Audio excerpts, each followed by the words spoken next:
So the reason we started doing this series of videos about getting a service dog was due to a friend of mine, Marjorie, telling me about her daughter who has anxiety and had started training her own service dog. So this was a little over a year ago. I think it was October of last year. And so I thought it was a great idea, and I kept meaning saying, okay, we'll do it at some point.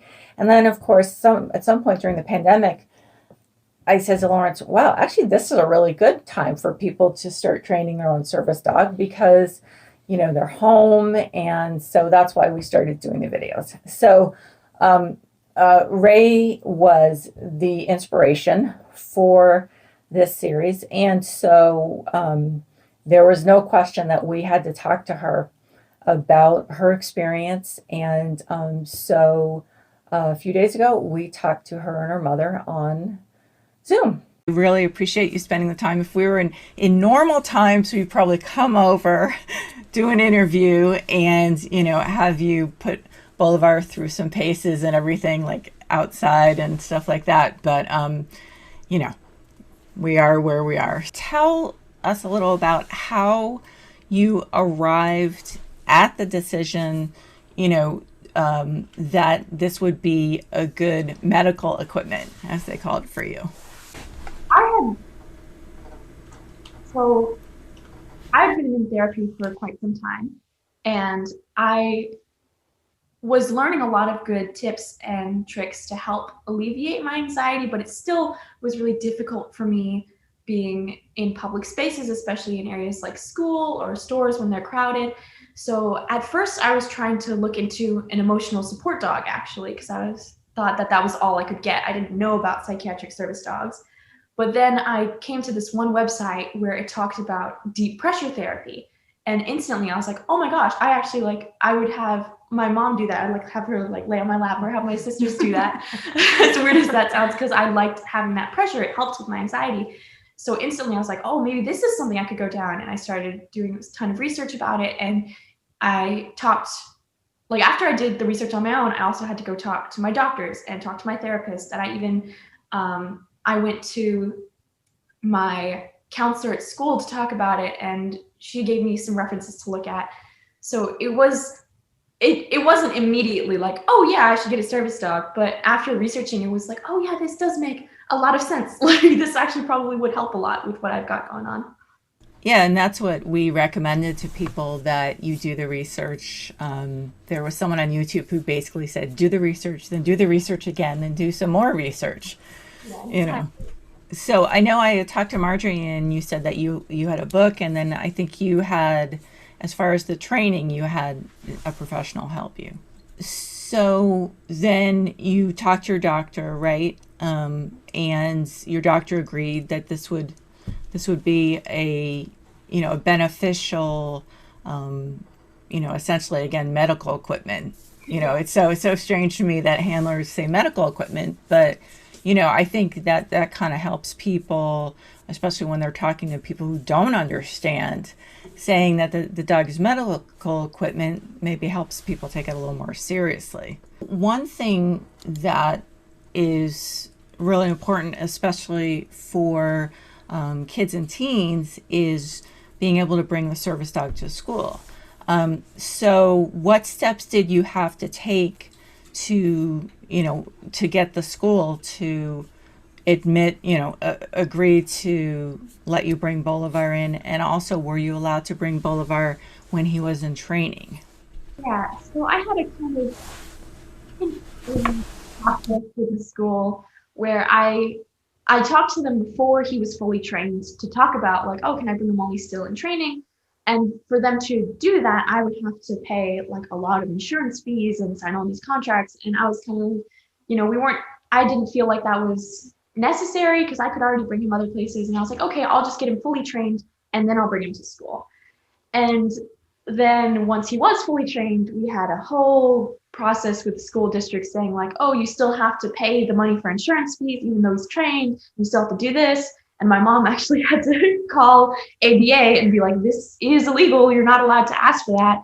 And eventually it came to literally me realizing like I don't even have to talk to the school about it, because once he's fully trained, they can't they can't tell me I can't bring him. So it came to the point where I was kind of like, okay, I went to the office and was like, either you send out something or I'm just going to tell all my teachers that I'm bringing him on Monday, and that's how it's going to go.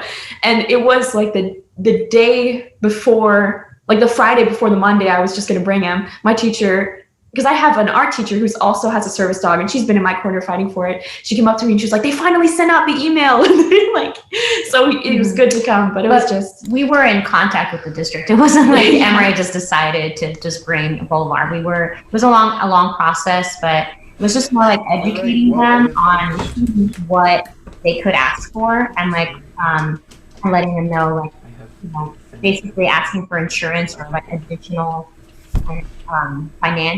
financiary like steps were like basically charging a fee, and so that was illegal. You know, asking a disabled student that they basically need this medical equipment and saying, well, you have to pay a fee in order to use that medical equipment at school was just not right. So so it was just, you know, talking to ADA. They're really helpful counselors that you can contact if you ever have a question about, you know, is this okay to give, or is it okay to be asked for this information? Or, you know, if you're ever like just wondering, they're super helpful, and they even offered to talk to the district for me. So so they were very, very, very helpful.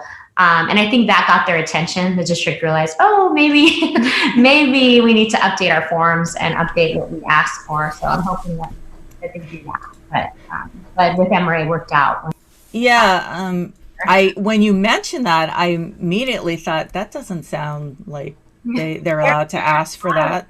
There's a lot of like misconceptions, like that he needs to be registered. Like those are, I think I saw one of your videos where you mentioned that there is no such thing. And we talked about that, the ADA counselor and myself, because they basically said you're essentially creating a registry that discloses these are all folks that are disabled. And so then you have like, that's, you know, it violates their privacy. So this is why they don't create a registry, because it would be maybe simpler to have a registry and then, you know, right, that this is a real, you know, not a fake service dog, but it would create more problems. So having a registry. So it is like interesting. And then things like, you know, fees or other things that are not a fee that would normally be charged to someone else, another student, another employee, whatever the scenario is, would essentially be, you know, going against ADA laws. So that was good to find out. And so you do have to kind of sometimes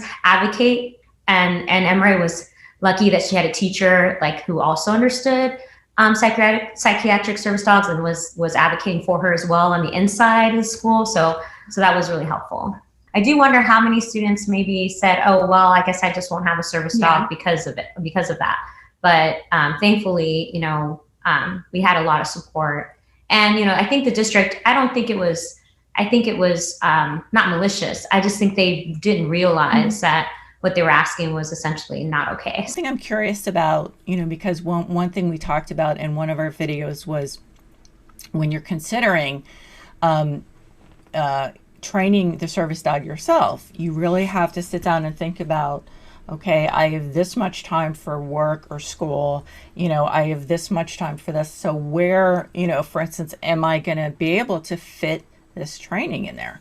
So I'm wondering, for instance, when you were in the process of training Bolivar, about how much time you spent per week and about how much time you spend per week now with doing the refresher or, you know, refresher training or to keep him trained. You know? It was really like whenever I had time, like, because I got a job in order to pay for him. So I did have, you know, a little less time than I might have, but it would be like whenever I come home from school, whenever I have a break, I would try and train him, because the important thing to think about is he's also a dog and he is going to get tired sometimes. You can't just be like, okay, I'm going to spend 5 hours one day in a week and get all of it done, because he's going to get frustrated and it's not going to work out. So it was basically just whenever I have time, okay, I'm taking a break, I'll go train him a little bit and then go back to what I'm doing. Because when you spread it out like that, it reinforces it without tiring them out. And it also gives him a little break in between. Mm-hmm. But it is really like just whenever I had a chance. And now that he is fully trained, it's kind of fully trained, because service dog training never stops. You just have to keep training him and keep reinforcing. So like even when I'm at work, if there isn't a line and no customers are at the register, I'll be like, okay, let's do like a little walk around my register to practice heel and practice keeping in boundaries. And maybe I'll like pretend to scratch, so he'll have to alert, and just keep him on his toes so that he keeps reinforcing that behavior. And it has been a little difficult now that it is COVID and quarantine, because I haven't been able to do a lot of public work. But as long as I keep him in line here and in line at my work, he's keeping that in his head, and he remembers for when it is a more crowded situation. It's great that you have that kind of discipline, self-discipline, because, it's something that, again, a lot of people, especially people your age, don't necessarily have. So it's a good reason for them to make sure that they do have that commitment before they jump into this. So that's great. And he, how did you guys decide on that particular breed? And, how did you like meet a few dogs and decide, this is the one that seems to work? Yeah, we got a little lucky, I think, and it might be just fate. But what happened was I joined a psychological service dog forum, and it's like where you can receive emails and people ask questions, and it was kind of open to anyone. It was interesting because the person who started this forum was a grad student at UC Berkeley, and they felt like there was very little information about any psychological service dog information out there. So she started this as a way to kind of get that information out and have some support.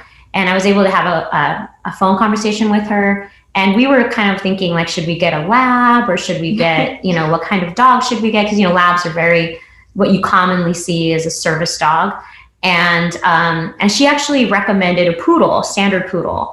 And I've had miniature poodles as pets when I was a kid. And so I was like, oh, I love poodles, but I've never had a standard poodle.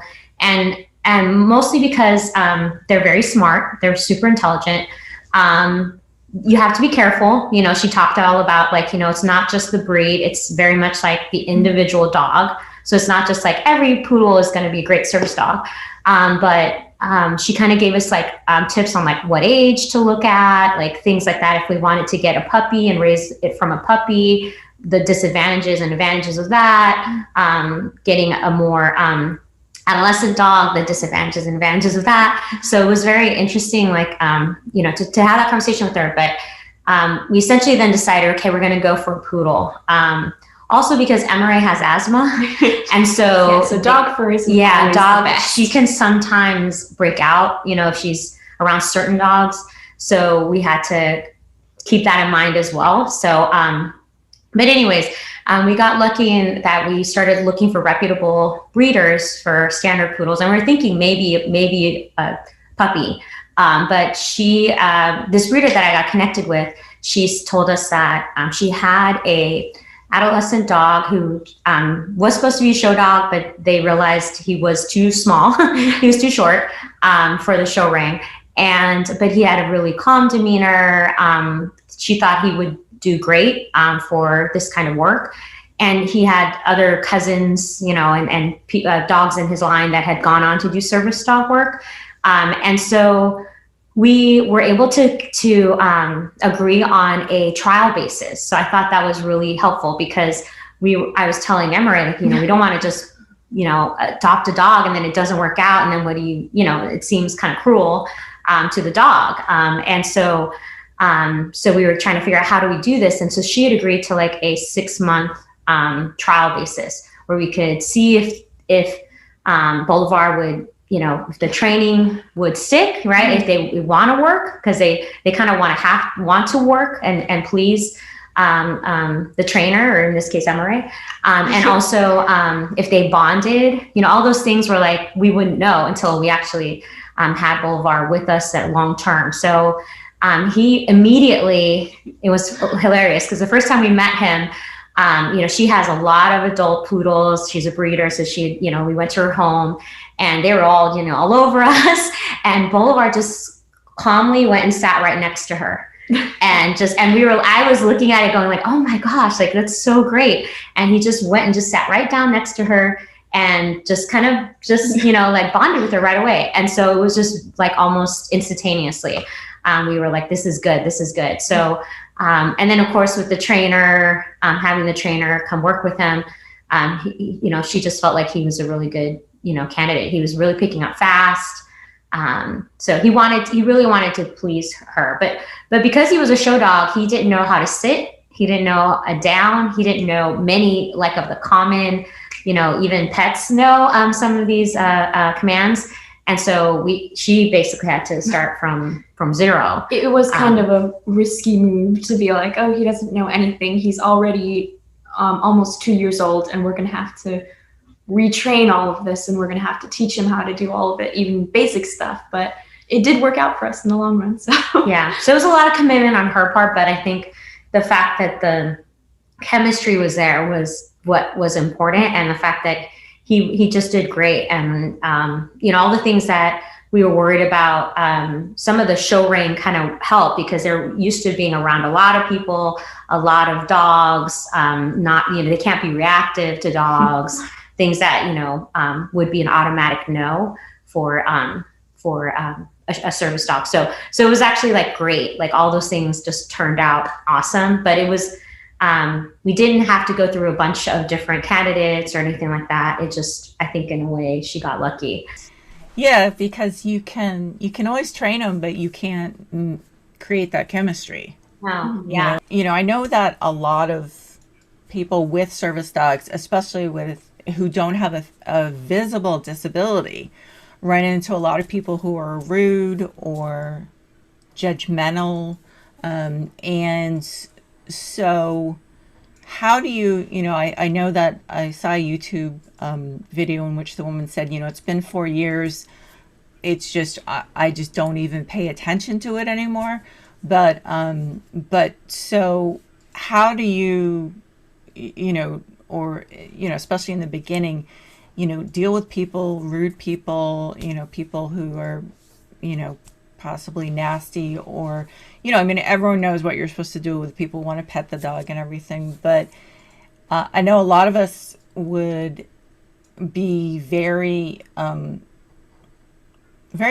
concerned, I'm not sure that's the right word, about dealing with those people. I know that Marjorie made up some cards or something, but just in general, like emotionally also, how did you prepare yourself for that? It was one of the trickier parts about this, especially as someone who has social anxiety in particular. Having to stand up for myself has never been something I'm particularly good at, but that I think is also kind of one of the good things to come out of this, is that it did give me more experience in standing up for not only him, but also for myself and preparing me for that. But it really is like, now I kind of treat it as like, okay, I treat it very professionally, because I know some people might also just not know, like, oh, you're not supposed to do that. And I just say like, okay, he's working, you can't, like, these are how you're supposed to interact. And I'll give them one of the cards that my mom made, which basically say like, don't touch him, don't talk to him, don't make eye contact, because that can all be very distracting. But there have been some more malicious encounters I've had, especially at school. Once some kids made like an anti-Semitic joke about my dog, which is probably the strangest I've gotten. And in that case, I had to kind of bring in higher authority, because I was trying to be like, okay, I'm just going to ignore it. I'll just, tell them to stop. And they still weren't stopping. So at that point, I talked to the office at my school to be like, hey, these people are harassing me at this point, because it came to the point where they had a group of people who would like shout at me down the halls as I was walking to class. And it I just had to learn like, okay, I have got to talk to people to stand up for myself to get them to stop. And so, yeah, like one of the people in the office came and like I pointed out which one was doing it, and they put a stop to it, and I haven't had that since. But it is, you've got to kind of get a tougher skin. I don't like saying that, but you have to kind of expect that not everyone is going to be super understanding, and expect that not everyone is going to understand. But one thing I like to think about is that there have also been people who have been super understanding and super caring. And like even my coworker at work, she will like stand up for me even when I'm helping a customer at my register. If someone comes around the back, she'll tell them like, oh, he's a service dog, don't touch him. And even when I went to Disneyland with him, I was so like, that was hard for me because I was so worried there's going to be people who were going to yell at me or be really mean. And almost everywhere I went, I would hear people telling, like adults telling their kids like, oh yeah, he's pretty, but don't pet him because he's working. And that made me feel so amazing. So it's remembering that there are also people out there who are going to be kind and who are understanding. And probably just not taking it personally. Yeah. I mean, it's because it's especially if it's strangers, it's really not about you. It's really just about their misconceptions. I mean, I know I kind of run into the same thing because because I have MS and I park in handicap spaces. And, so I had to get over feeling like I was a fraud, So it's like, yes, I can walk. I'm walking now. But by the time I get out of the store, I have no idea whether I'll still be able to walk very far. So it was like getting over thinking, what are they thinking? Are they thinking I don't deserve to have this? And, what's my problem and stuff? Yeah. So I can totally understand that. And Marjorie knows me. I'm not exactly a shrinking violet. And so, it's just getting over also caring what people think, yeah.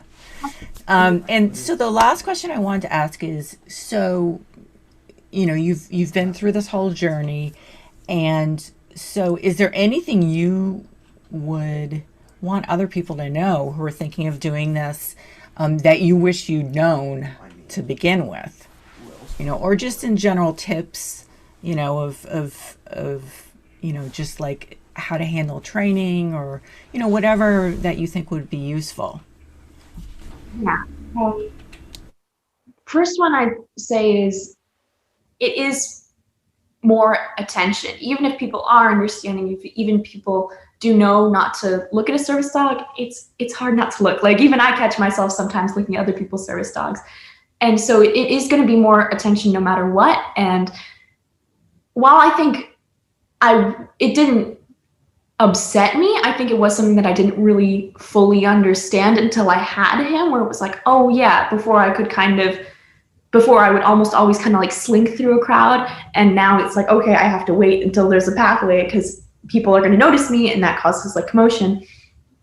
And the other thing I would like to say is, while I did get Bolivar when he was already 2, like my mom said, we got very, very, very lucky with how this turned out, with the fact that he learned so quickly and he was willing to learn. And while this is something that you can choose if you want to get a service dog, I think sometimes it might be better to get a puppy. Like for me, I think once Bolivar is retired, I think I am going to go for a puppy, just because even though he's learned everything we've taught him and he's really, really good, there are still some things that I noticed that could have been like adjusted as a puppy, where now it's a lot harder, because before we had him, he never really took walks or went outside. And so he'll still kind of get startled by small things sometimes. And that's something where if you get him as a puppy, you can start exposing him to louder noises right away. And so, yeah, like my mom said, there are a lot of things to consider, and you got to kind of weigh all of those before you go into it, to really think about like, okay, maybe I'm going to have to potty train a puppy, whereas with him I didn't have to, but then I can expose him to things earlier, which might make him better in the long run. Mm-hmm. And I would also like to say that getting a service dog isn't easy. And I think some people think it's a quick fix, like, oh yeah, I'm going to get a service dog and then he's going to fix everything for me and everything's going to be fine. like, even though I have him and things are a lot better with him, I still have to go to therapy and I still have to learn things to help myself as well. I can't just, he's not just like a fix it pill and then everything's fine. You still have to work on yourself as well. It's not just like, oh, I have a dog and now I can do whatever I want and everything's fine and nothing's going to happen. I still have panic attacks sometimes. I still get upset sometimes. It's just now that I know he's here to help it. It's not that, oh, now it's never happens. Well, I just want to thank you guys so much.